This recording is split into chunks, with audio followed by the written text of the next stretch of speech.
The thing that I love about the Wise Guys team is that you guys have a knack for finding the most passionate founders. They know what they're doing, they believe in what they're doing, and nothing is going to stop them. It is really intense, I have to say, but I really enjoy it because I feel every day I'm totally evolving in this program, and I see that I have so many weapons already. It's challenging at times. We come with a strong background of doing a lot of things at once, but it's just amazing to be next to the teams, showing all the creativity you can to help them. So it's not something you have to deliver, it's very creative work, and that's what I'm very surprised that I really like it. I think the best of the people part always. You already know everything, but here the borders are infinite, just so much things to learn. One of them is the passion, and the other one is how much we care about each other. Among everything, we are a team that really likes to spend time with each other, and part of that is because we all share the mission. Because I always had a feeling that this is the family that I have. This is not a job, this is what we love to do. I think when you can mix that one, it's great. We just have to sometimes understand that, hey, there is more people around us, that we have to put some time for them. For us, it was mainly like a crash course startup MBA, basically, kind of. It's kind of like a bottle of good wine, kind of that keeps getting better all the time. I mean, Wise Guys team is what keeps me energized through everyday life. When I started working with the startup scene, Wise Guys was my kind of entryway, so I feel like it's a family. I'm like an adopted startup Wise girl.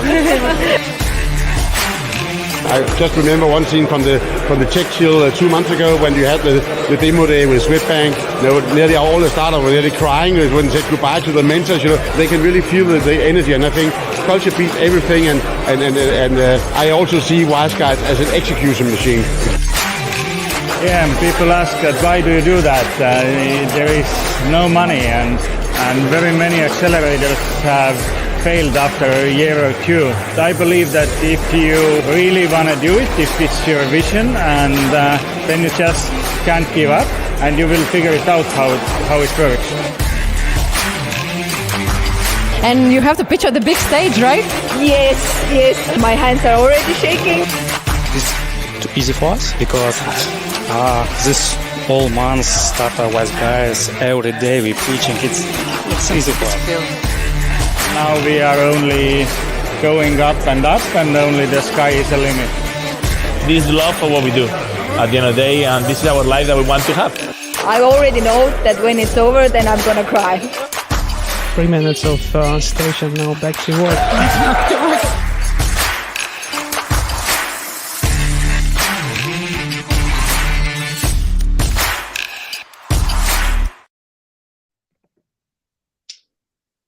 Hello, and I'm happy to start this panel.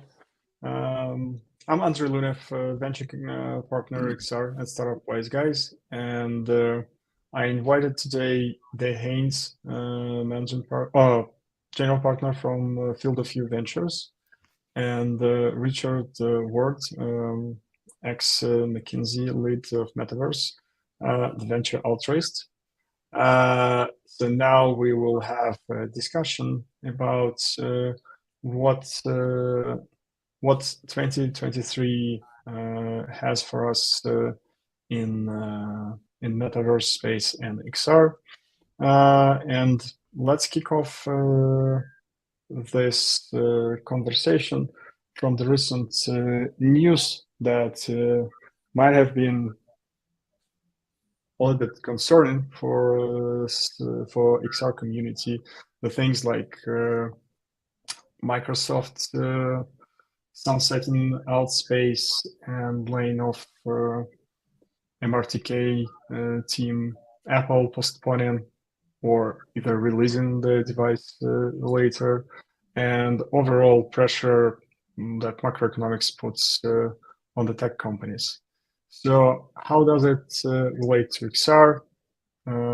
What are the perspective? What are the impact? What advice can give our esteemed panelists to XR companies and startups in particular we'll figure out in this discussion. So welcome, Dave. Welcome, Richard. And my first question goes probably to Richard. Richard, what do you think? Yeah. There's my first advice for all XR startup founders out there. When your puppy pushes their toy under the table and you lean down to go get it, make sure you're not at the corner of the table, because then you'll bang your head and you'll have to wear a Band-Aid on the internet, and then everybody will talk about your Band-Aid. So if we flip this around, right? Oh no, horrible things have happened, right?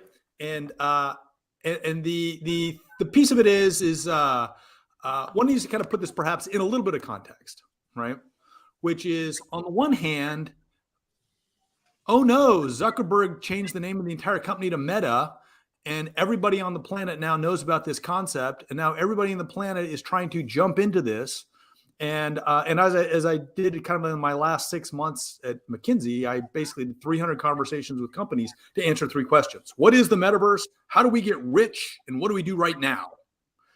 And as anyone who is, been around this sector for a while, you know that it's still kind of a work in progress. Number 2, probably not right now are you going to get rich. It all depends on who you are and what you're doing. And number 3, we're still kind of in the growing and learning phase. And while, we all appreciate the attention that Mr. Zuckerberg brought to the sector, it did bring a lot of, let's call it, enthusiastic money into the sector that was not, not truly prepared to be long haul participants in this sector. And so now, if you will, that sort of is eroding away. And then you have kind of like these larger discussions, about what Microsoft's doing, but which, is anybody truly surprised, especially if you follow what they've been doing with HoloLens, and all those sorts of things, and how they're shifting over towards a bunch of changes. So I don't know. My view of this is that all the people that got into mixed reality because of the promise of it are probably roughly around the same place they thought they were going to be if there had not been, let's call it, the Zuckerberg bubble. But Dave, I know you are closer to the money and you are closer to all these things. What is your assessment of this whole thing?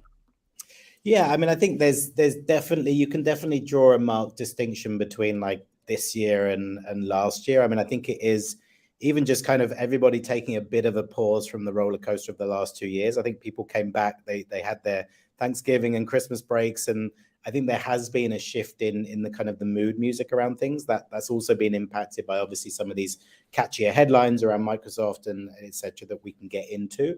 I think I'd follow your sentiment in that, there was a kind of an increase in the metaverse hype. I think the metaverse is a broad enough word that lots of people either misinterpreted it or went to claim it. And so you just have many different constituents talking up the same concept. And I think that has been a net positive because it's attracted a lot of attention. Like I can have a conversation with, my aunt and she'll know what the metaverse is, or she'll understand what VR is now. So there was all these positives there, and, it's come into the mainstream. It also brought a lot of kind of talent into the space. People were like, oh, right, I should go and build something in the metaverse. And they started looking for problems and running experiments and things like that. And it did also bring a lot of venture capital into the market. I mean, there's various figures depending on how you cut it, but like whether you're looking just at VR and spatial computing, or whether you're looking metaverse, which is usually inflated by looking at kind of Web3 and crypto and gaming and things like that. On all of those scores, 2022 was a kind of poster year. If you look at the detail, the funding detail in a bit more detail, you see throughout 2022, quarter by quarter, that actually kind of really drops off to a low in 2022.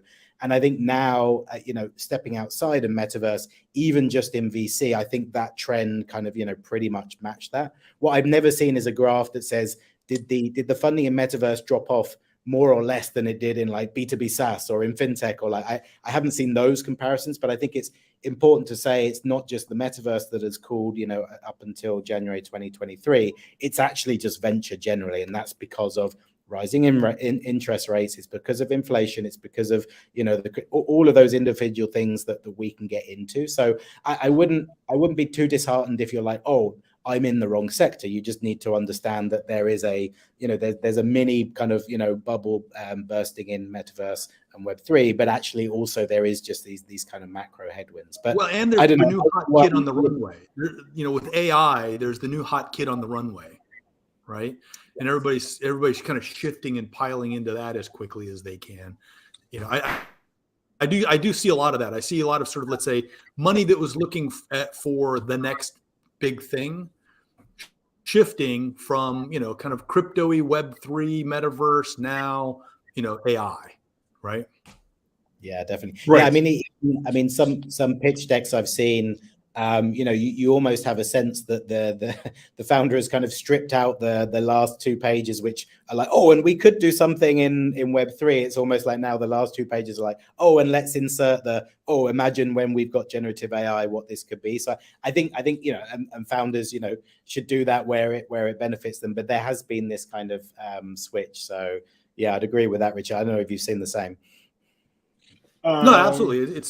It's kind of added as the if you're investing in this, we also do that, right? You know.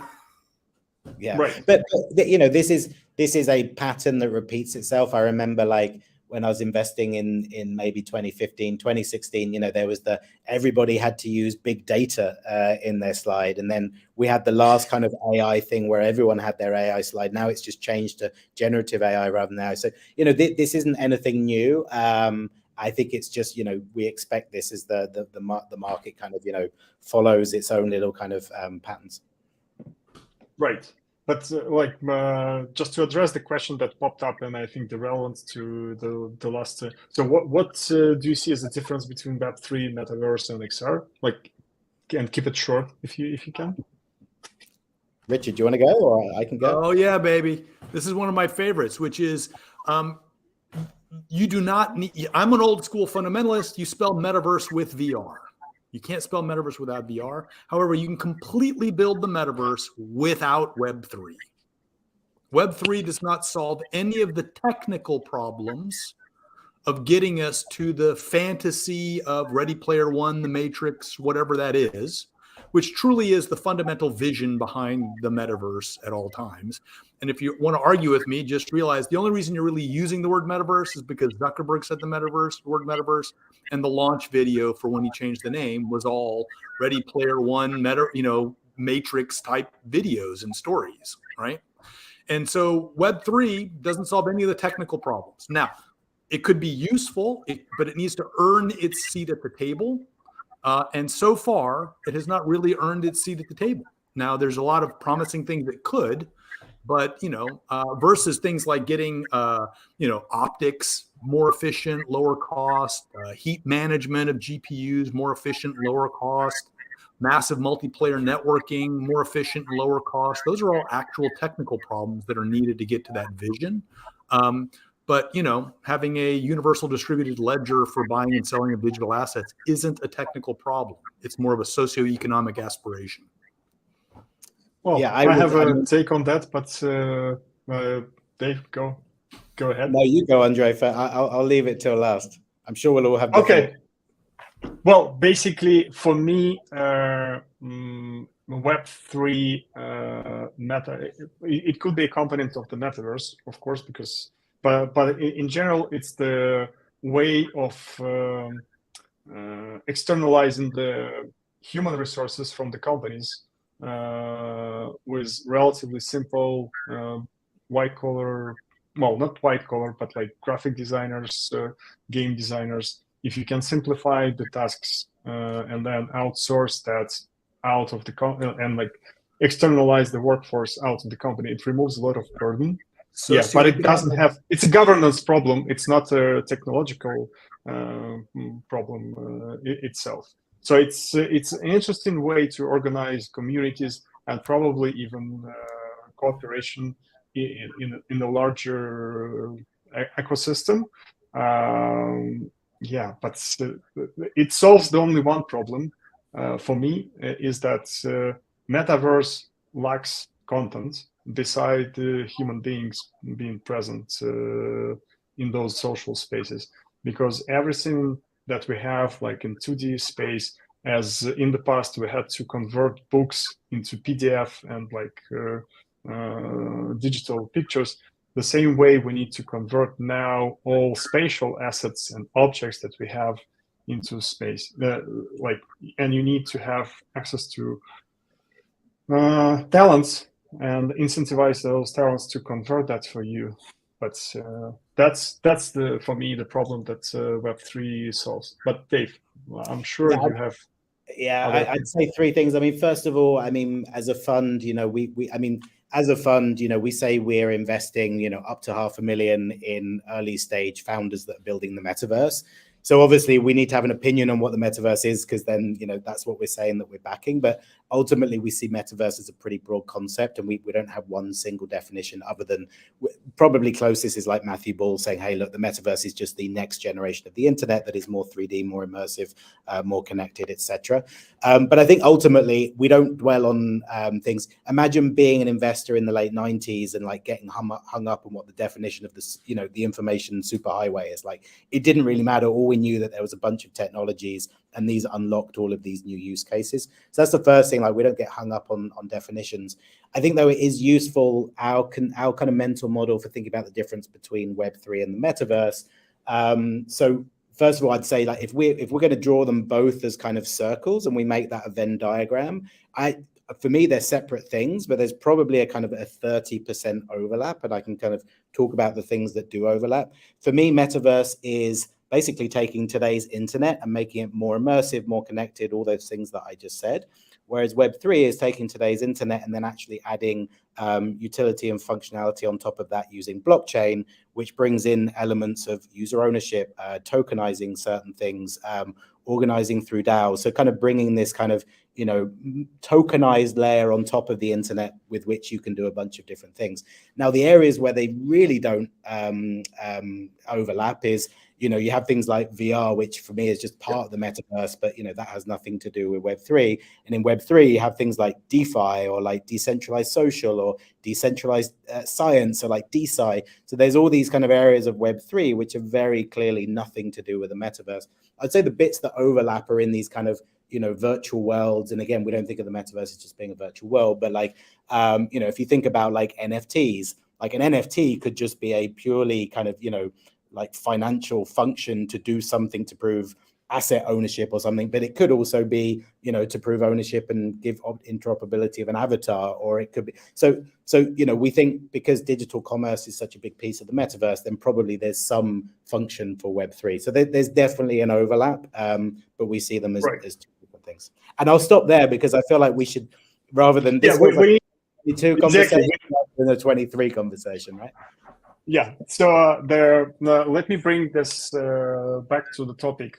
Like, what kind of challenges do you anticipate in development of specifically startups and probably content creators? But I would rather focus on the startups in 2023 who utilize XR or AR or 3D technologies.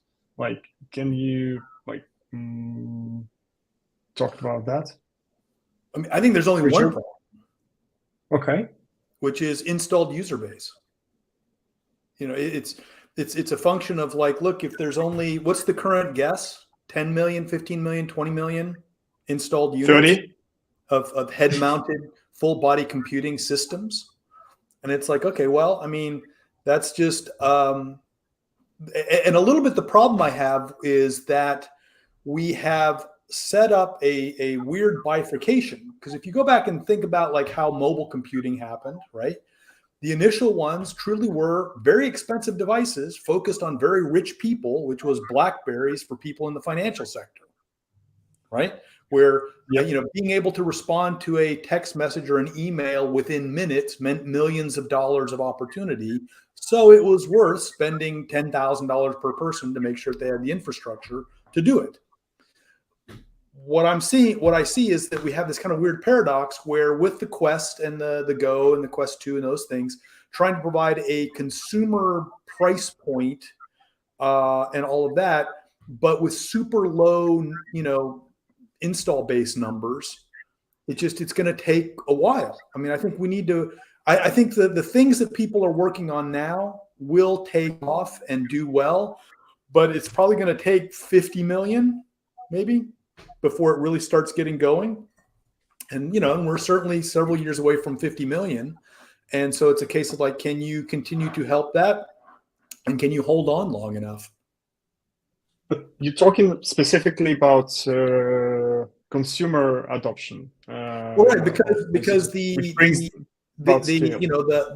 focus for the most part has been on that side.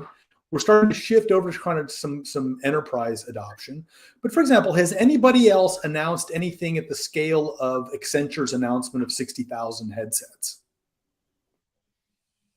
And of course, that was Walmart, what, 12, 18 months ago. Yeah.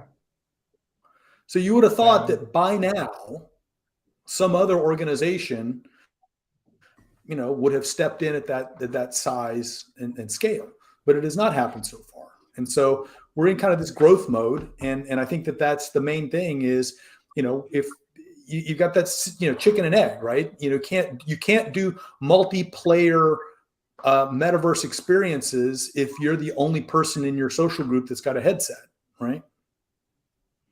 Yeah, I would maybe slightly disagree with that. I mean, yes, we need more users, but actually, if you compare it to say, 2020 or 2019, or dare I say the lean years of 2017 to 2018, actually, I think there's a big enough addressable market for entrepreneurs that want to start a business now. And you have to think about it, the difference between consumer and enterprise. But just to take on consumer, I mean, I think, we're definitely at 10 million headsets. I think maybe we're approaching more like 20, and it depends how you count it. Is that just Quest? Is it, et cetera? I think the number that nobody knows other than, well, probably no one knows, but like, Meta will have the best idea, is like, how many of those are active users? I think that is still one challenge. Like if 20 million are in the market, like how many are getting? How many are, at least a third are sitting in a drawer doing nothing. Yeah, how many are? I mean, I've got 4 at home and only 2 of them get used, so maybe that's. but yeah, so I think, but I do think there is a big enough addressable market, and the reason why I say that, I mean, again, just look at the Quest store, and I forget the stats, so someone correct me in the comments, but it's something like, if there's like 500, 600 titles on the Quest store, and that's just the store. This isn't like App Lab and, SideQuest and just self-installing, but you have like, I think over a third of developers, had made $1 million in revenue. You've got like the big titles that get in the top 10 that well, they can easily make 2 million in the first 24 hours. I think there was a couple of games last year which were the first to hit 2 million.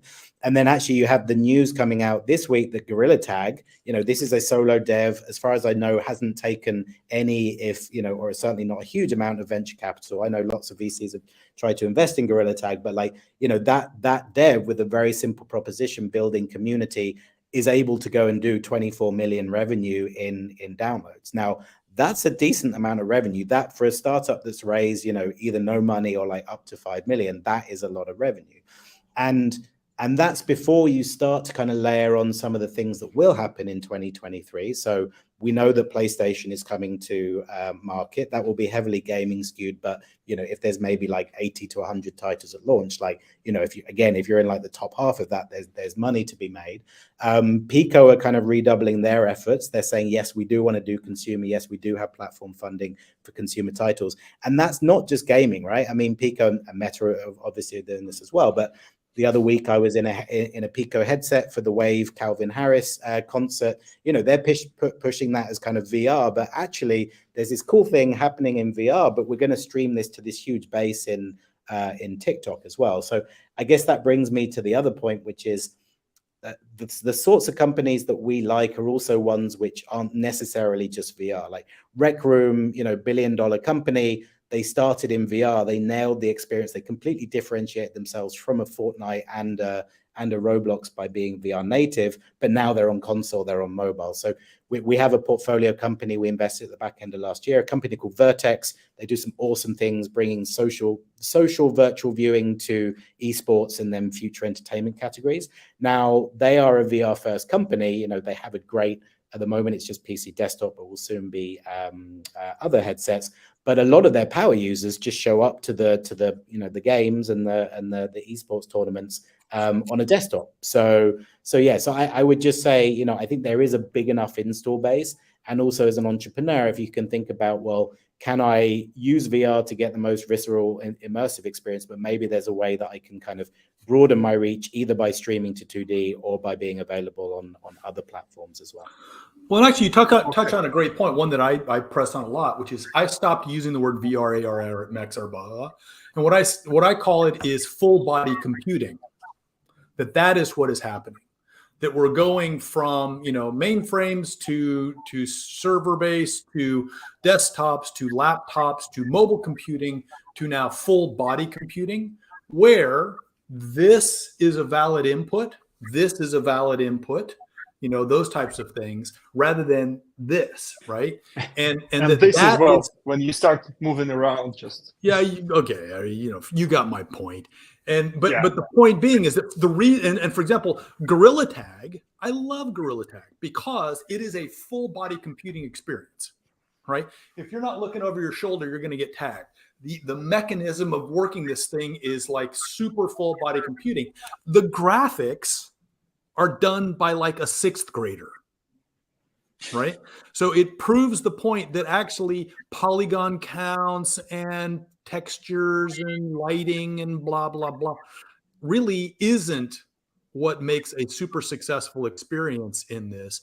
It is full body computing with other people. Right. And that's the part of it that is fabulous. And so I think that, many of the people are saying, oh, well, what about like, hey, you should be able to like do this and also look at it on your laptop or your phone. It's like, no, actually, I mean, I'm sorry. This is just like when radio went to television. So all the radio networks were afraid that they were going to either lose their users or their network's going to be made invalid, and there wasn't enough television shows out there.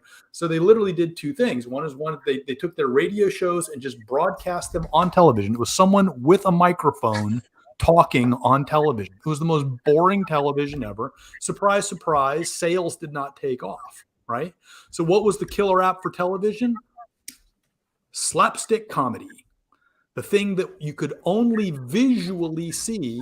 And then they did try broadcasting the audio from these television shows to their broad radio network, and all the people listening were like, "What is this? This is why would anybody buy a television? This is the worst radio show I've ever heard." Right? It was only until everybody got around to it's Marshall McLuhan 101. The medium is the message, right? And so I do think that full body computing experiences should not be broadcast. They should to flat screens and all that sort of stuff. It's either buy a headset or get left out.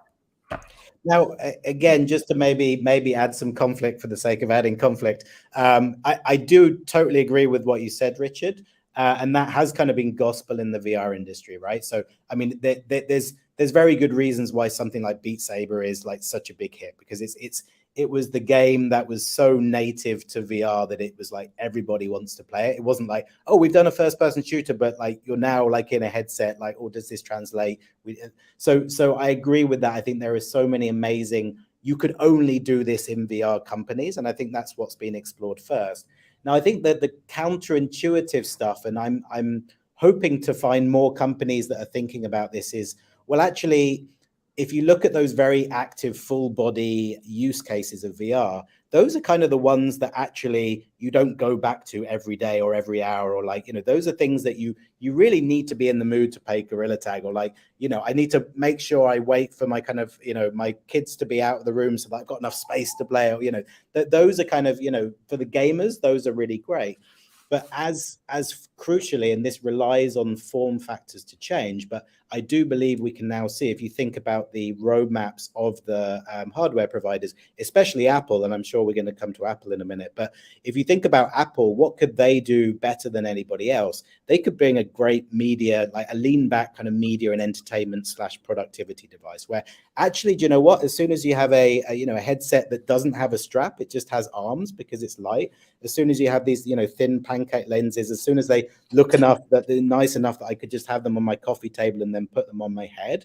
If all I'm doing is watching House of the Dragons or Game of Thrones in it, because like, holy shit, I've got like a full screen in front of me, like just that use case. Now you could point to the counterfactuals, which is to say, well, actually look at Next VR, look at, Sky's attempt at doing social, like none of those kind of viewing 2D in VR have really worked. But that's because those apps launched when you had to have a backpack and lighthouses and this really nobody is going to watch Game of Thrones with their mates when none of their mates have got an expensive headset, or like the form factor is just like it doesn't lend itself. You wouldn't want to currently watch an hour-long episode of House of the Dragon. But I do think in 18 months when we have those form factors and once Apple is in the market, there's this whole slew of just like, I just need a big 2D screen, or let's take the web and think about how we can kind of make web pages responsive so that I could be browsing it in 2D, but actually if I'm on a website and I see a bike configurator, I can just click VR, put my headset on, and I can now see that bike configurator in full VR with a salesperson in a multi-user environment. So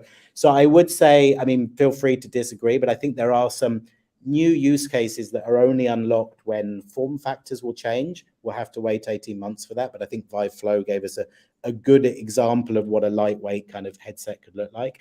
And then the user base, which unlocks, the growing user base unlocks these kind of, more casual, like hyper casual social use cases as well. Well, we shall see. Let us cross sabers in 18 months, Dave.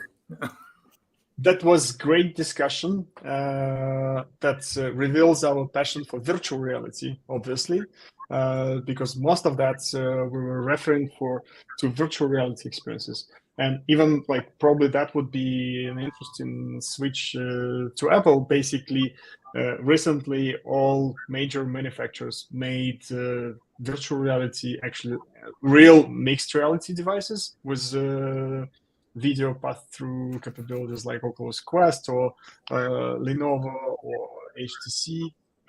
All recent releases include that capability. And as far as I understand the market, a lot of experiences in augmented reality are actually based on ARKit and the Apple iPhone functionality.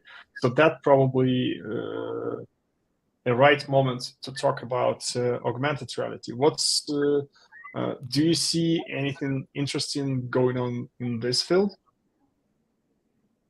Dave? My short answer is Richard? It doesn't exist yet. It doesn't exist. There are no. Why? The fantasy, just as the fantasy of the metaverse is Ready Player One in the Matrix, the fantasy of AR is a pair of glasses roughly this size and weight that I'm going to put on and I'm going to walk around all the time, and it's going to have full slam capability and it's going to do all this, that, or the other. As soon as you figure out the battery weight and heat dissipation problems, I'm with you, brother. But I don't see that happening anytime soon,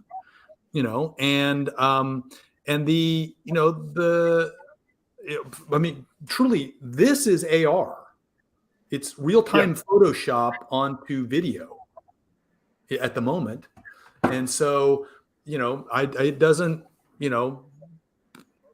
I play around with technology all the time. I can't remember the last time I really reached for a persistent, useful, all the time AR thing on my phone, right? Because it doesn't exist, right? Yeah, because I don't think it exists. I think it's it's Snapchat filters, if you will, but that's kind of that's just real-time Photoshop on a video stream. Right. So Snapchat filters, still they reveal a lot of opportunities to utilize this information and basically build algorithms because people like looking at themselves, and this is why they kind of front-facing camera was the open gate for augmented reality. But then and it's persistent because your face is always there. While if you want to kind of play with real augmented reality, you need this either. For example, if the rumors are true for the Apple device, it's going to come with a battery with a cable that is about this big that you have to put in your pocket, right? That it's supposedly the size of two iPhone 14s or 12s or whatever. stacked up in weight. And if you're lucky, that'll give you 2 hours of usage of the thing connected with a cable, right? And that's simply because of the electrical energy needed to drive the device. And then, as we know, if anybody ever played with those North glasses, heat dissipation, right, is a major issue. If you've ever run a Zoom call on your phone, how hot does your phone get? And you say, well, right, it's kind of doing everything that pass-through AR is supposed to be doing, or even like see-through AR. So you've got, video camera, gathering and interpretation, 5G cellular information in and out. Then you've got, some sort of usually these things are want to be using laser systems, which generate heat and all of that stuff. And in fact, the North glasses, if I remember correctly, they could only do about 30 seconds worth of display before it got too hot to be comfortable on your face. Yeah. Okay, I can go with that. But then, Dave, what do we do with all startups that working to bring augmented reality solutions to the market? Should we dismiss them? Yeah, I mean, I guess AR is a multi-threaded topic as well, right? Because when you talk about augmented reality, you could be talking about consumer or you could be talking about enterprise. But there's also different form factors, right? So there's the AR that, is actually being used by a hell of a lot more people than it was 4 years ago. Consumer AR, it's been normalized through Snap, through TikTok, etc. There are more people creating AR now, the tools for creating it better, etc., etc. We've also seen a rush of pitches from new companies doing kind of geolocated AR and social AR, because there is a new dynamic over the last year. A lot of the SDKs and a lot of the things like spatial anchors and visual positioning and some of those which are a bit kind of ropey 2 years ago. I think in 2023, some of those kind of like fundamental kind of building blocks have now got a lot better. And you've got everyone from Qualcomm to Niantic to Snap pushing those types of things. So we've seen a lot of stuff. But then my question is, on mobile, it either needs to be valuable enough to do it. Why am I doing this? Well, I'm doing this because I fundamentally need it to navigate or to do my job or to whatever it is. Or it needs to be really fun.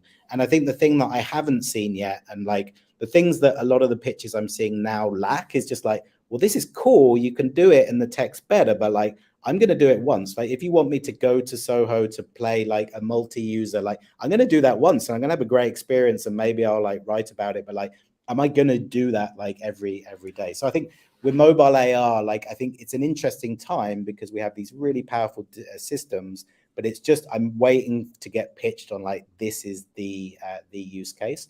So if we take that as mobile AR, so yeah, we're not, it's not like we wouldn't do it, but we just need to kind of, that's the thought process that we go through.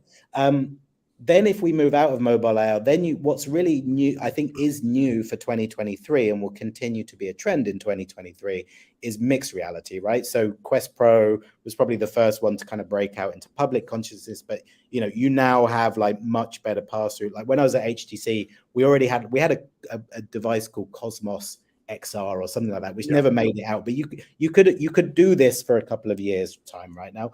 But I think again, some of the SDKs, some of the developer tools, and now the quality of the cameras that the manufacturers are putting on allows you to do much better mixed reality. Add to that, there are some startups themselves, people like Vario, people like Lynx, who I think are starting to pioneer, well, actually now what do you do in mixed reality? So I think there is a head of steam growing in mixed reality. Whether there's a killer business or a killer billion-dollar company that is just a mixed reality company, probably not. It feels more like a kind of a hygiene factor. If you I was using the oil painting app, I think it's called Vermilion or something like that, where you just sit at an easel and you're drawing and well, actually I was putting a friend in it and it was oh, well, let's use this in mixed reality because I now want to do it when I can see, I feel safer. I know who else is in the room. I'm happier to use this VR app because all of a sudden I have pass through. Or, my son is, last weekend he spent the time mapping around all the things because he wanted to play this shooter where people pop out. So I think we're going to see the use cases. Is there a one mixed reality app that breaks out? Probably not. But it's the other interesting thing is it is a kind of a testing ground for when we do have AR glasses, which I'll come to in a minute. So at least people are now thinking about What does the UX need to look like? What makes people sick? What doesn't work, etc. Now, if we come to AR glasses, and again, there's lots of different flavors from this. I think the only place where I'm excited is stuff that feels like it's very kind of use case specific. So like Tilt 5, I think, is a good example of this. It's like, we're not selling you a pair of AR glasses. We're selling you a device that makes tabletop gaming like 100x better, right? Or 10x more fun. It is. There's also a couple of companies, I forget the name, one that somebody linked to me yesterday actually, which is just, right, you've got a pair of glasses, but all it is to put a big augmented screen in front of your face. So if I'm playing mobile games, instead of like doing mobile games and not having much screen real estate, all of a sudden I can play mobile games. So it's really zooming in on one thing that AR can do well now. I think when it comes to thinking about the future of AR, the only things that we're investing in actively is more the kind of, the big hardware manufacturers have some fundamental problems to solve. Like, take one example, input. Like, how do you do input from AR really well? At the moment, the best we have is like computer vision based, like, right, I'm going to do hand tracking, or like old school magic, which has very high compute and heat and energy requirements. Yeah, exactly. So one of our investments last year was a company called Port 6, really technical Finnish company. What they're thinking about is like, well, how do we take kind of risk-based input, different to control labs, slightly different process, but like, how do we do something which is like, oh no, I have a smartwatch on, now I can do much kind of subtler gestures. So I think there are some, and also I think there's probably still some opportunities in like, okay, who's making the best waveguides, who's making the best optics. So there are some funds who will go into some of those plays that probably take a lot of capital and are very kind of binary in outcomes. But I think just for pure AR glasses, we're not really looking at the application layer. It's more the kind of, well, what are these kind of companies that, an Apple or a Microsoft are going to probably need to buy at some point, because it's a fundamental building block. So just kind of two follow-on comments on that. One, certainly on the mixed reality, pass-through mixed reality, right? Which is not magic AR glasses where you're walking down the street, right? You're in a constrained environment, Absolutely. I do think that there will be billion-dollar companies there, because it will be mostly in the design, engineering, architecture space, where people who are making real things need to be able to see them in context of the real world. And this allows them to take the world of design and put it within an IRL context and be able to see things like, ooh, did not realize that mouse was going to be as big as the phone. I thought it was in the designs, it looked smaller, right? For example, there's a client that we work with that redesigns the interiors of restaurants. And they've now basically gotten to a process where they will not allow a client to sign off on a design until the client puts on a headset and walks through the space and sees the design at 1-to-1 human scale. For the simple reason that humans are horrible at looking at designs and visualizing what does it mean in the real world, right? Yeah.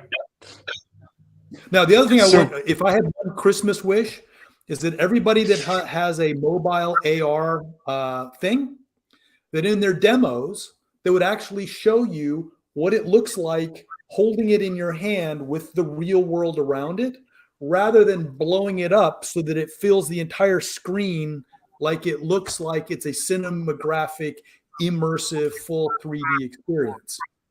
Because the truth of the matter is, you're walking around with your phone like this, and your field of view is down to about maybe 10. The actual thing. Yeah, so like we covered the virtual reality and augmented reality, and it seems that you're optimistic on the midterm or long term, but it doesn't sound like this year you have resonating big opportunities in the field. Do I interpret you right? No, I think anybody so for example, I do think industries where are selling a product or a transformative service that costs more than about $100,000 to $1 million, it makes sense to lean in to mixed reality VR to help visualize and design and sell that product or service.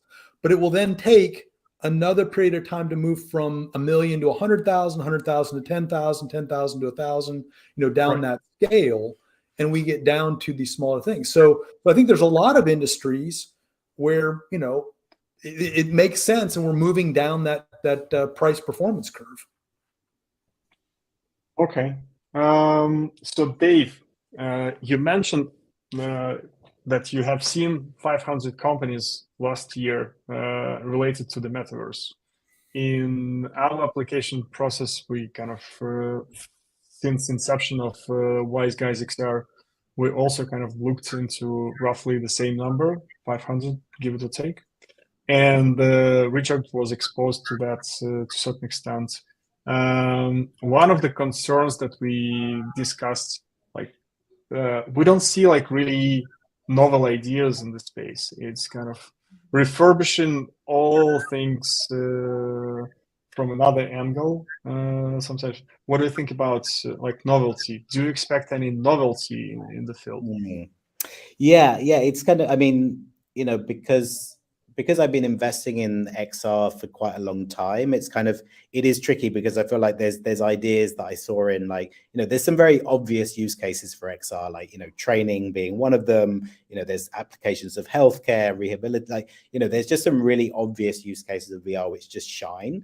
And then the question is, when I get pitched, it's well, I saw this and it didn't work in 2017. So I almost have this negative bias about some things. The question I always have to go in, and I really have to go in with try and wipe my mind clean of that, is well, actually, are there just some really good ideas that didn't work 2016, where now if you were to build a business, even if you did exactly the same thing, could you just have a much better outcome? But then you're left with but hang on, there's 2 or 3 other companies that have been really well funded, and et cetera, et cetera. So it is this really kind of challenge of, thinking about market timing, and then thinking about what does the competitive landscape. So, we would love to do a few things in kind of wellness, mental health, think about the mental health crisis that there is at the moment. But as soon as you come to me with a pitch deck saying, right, well, we're doing, we're solving mental health in VR, all of a sudden I can think of 6 or 7 companies that I know that have been funded to try that. So that is a really kind of tricky balance. So we definitely are looking for entrepreneurs who are still taking some of those things on, but there's it's a killer team, or they've learned from the mistakes of the first time, or it's difficult to kind of say what it is, but that's, we are looking for those types of things.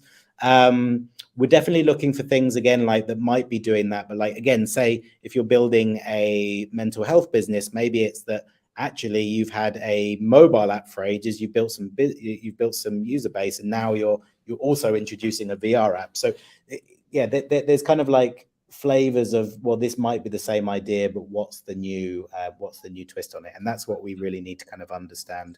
And then I think if you look at Enterprise XR, I guess the things that have changed, there are now, when I was at HTC, we did a lot of work with the enterprise, but you'd go in and you'd sell to a large organization. They're well, how do I do mobile device management? How do I deploy this? How do I procure 200 headsets in these 4 different? Now, the good thing is in 2023, most of those problems have been solved. Maybe someone can contradict me that it's not perfect. It's still a hassle to buy and deploy VR and do the training and but there are organizations now who have been through that pain for the last. So some of the really boring problems have been solved. And I think that does pave the way for a new set of companies to potentially come in and benefit from that. Right. I think the other thing that I've seen that's very interesting there, Richard, is sorry, didn't mean to interrupt, but just to be mindful of the time that we are toward the end of our session, and we have last 10 minutes. So in this regard, I would encourage audience to drop questions in the chat, and we'll try to be very short with the answers. And please go ahead, Richard. So while we're waiting for the first question, I do think the other thing, Dave, that I'm seeing that is very encouraging is perhaps single solution companies that have now been around a while, and they're now broadening it out into a much broader platform that has kind of more utility. I think a good example of that is there's a VR Workout. I don't know if you've talked to those guys, but they started as basically, a super high intensity workout app, right? We're going to do burpees and push-ups with a VR headset. And they're now broadening out to include different levels of intensity, all the way down to like therapeutic physical therapy, right? So you end up with, okay, on Monday, I'm going to do, a moderate thing. On Tuesday, I might do yoga. On Thursday, I have my physical therapy thing, but it's single sign-on. It's, I think they're talking to insurance companies about how to fold that in and all those kinds of things. So I do think that that's an encouraging sign, as you say, of the maturation of these ideas and where they're kind of getting to. So we have a first question from Amy, actually, from VR Fitness, exactly. So Dave, do you want to take this one? Yeah, what is the question? Do you think XR lends itself well to a VC investing in talent instead of startups and taking on more venture love structure when you build the company's ground up? Yeah, I would say yes. There's a couple of companies we're talking to that we may invest in that are kind of almost like being incubated, like somebody's come in and said, look, we think this is a green space to come in VR. I think that was tricky before, but I mean, the great thing about not building an XR company is like, if you're just building like the next like SaaS company or the next mobile app, like you like, it's so much easier to iterate through ideas. Like the key thing about building a startup is being able to say, look, we've got this hypothesis about a business, let's go and build it and then like get the market feedback. Now, for the last 5 years, that's been really, really difficult to do in VR, right? If you're building a VR app, you've got to like find the right Unity things. It just takes more time. Like, how do you test it? Then like, once you have it, you've got to wait 6 months for some gatekeeper to put you on their store. And now I think in 2023, what's interesting is I think the development cycle time in VR and AR is now speeding up because you've got better tools, you've got more talent that knows how to build things and what to do, what not to do. Like if you're building a VR startup in 2016, you had to spend like half a year just figuring out like, oh, what button do I need to put in to not make my users feel sick? Now, like you don't have to worry about that now because other people have solved it. So I think there is a space for, I really love entrepreneurs that pitch me and like, oh, do you know what? We've tried these other 2 ideas in VR in the last 6 months. Neither of them worked. So now that's led us to doing this number 3. And it's like, yes, this is what we want. Like founders that can iterate fast, learn, and then build out their app. Still difficult, but I think because you've got that set of scenarios, that would lend itself to having more of a kind of a venture studio model for these types of businesses, because the entry cost to get going and the time to get going is less. Still difficult, but possible. Great. So the first iteration now is feasible with VR and AR. I think this is a great question. Like, how important is to solve real problem via XR? Well, I would provide a quick answer. Like any startup should solve real problems.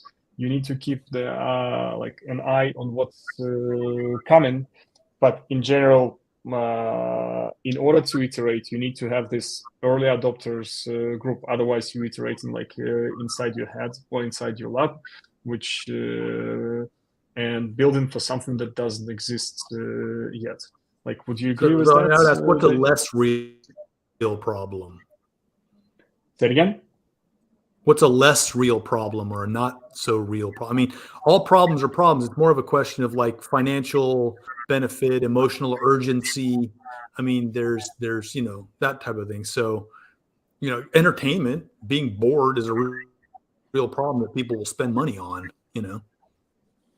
I would say, I mean, as you said, Andre, like, I mean, first principles of building any startup, like, either solve a problem that's a known problem, or like, there is the opposite, which is like, you might do something which is just like maximizing people's fun or entertainment. That isn't necessarily solving a problem, but it would still get users in. I think the only exception that I would say to that is, and I wouldn't say this with my VC hat on, but like, there is still a lot of merit just to people. Like, I love things like VR developer jams and kind of, reality hack events. And I think there is a merit and a value to people just doing like, oh, well, let's build this, see if it works, or it doesn't, let's just throw it away. But yeah, if you're raising money to build a startup that you want to be a valuable startup, then obviously you do. But there is some merit in just people making, funny stuff for the sake of it.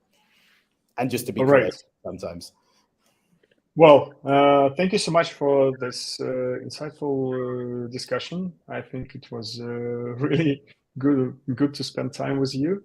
And yeah, to conclude, I would like to draw attention to that today we are closing the Wise Guys XR call for startups. And basically, I think the best way to spend the beginning of this year for a startup founder would be to kind of reassess the strategy, think like what has changed in the market conditions right now, and start building your sales today, not next year. And I invite, if somebody hasn't applied yet and still consider it's a good idea, which I believe it is, and to be able to work with mentors like Dave or Richard and other knowledgeable friends of us, please do apply. Check the call for applications on our webpage, which is startupwiseguys.com/XR, and hope to see 10 of you in our cohort over the next 5 months, working on bringing this real solutions into the meta world, from the meta world to the real world. Just to end with something, just to end with a quick plug for you guys. Actually, we didn't touch on this at all, but like, you know, I think as a founder, depending on where you are at your journey, just realize that the funding environment is very tough out there in 2023. Yeah, it is a challenge. Ultimately, you can easily burn 6 months just doing the rounds and waiting for, you know, a VC to tell you yes. I think the great thing about a program like Startup Wise Guys is they are prepared to take a bet on, you know, a great team with a great idea that's very early and might be scrappy. And the benefit is you'll get some money into the tank, which gets a bunch of people committed around building something, which is always the best thing to do to start. So yeah, don't be valuation sensitive. Well, do a little bit, but like, just, you know, there is, you know, value to, you know, I think people like Startup Wise Guys play a really big role in just accelerating some of these ideas to being. And then hopefully that experience of going through a program sets you up then to raise money from VCs after that. So yeah, don't be shy of applying. Can definitely recommend it. Yeah, no, thank you so much.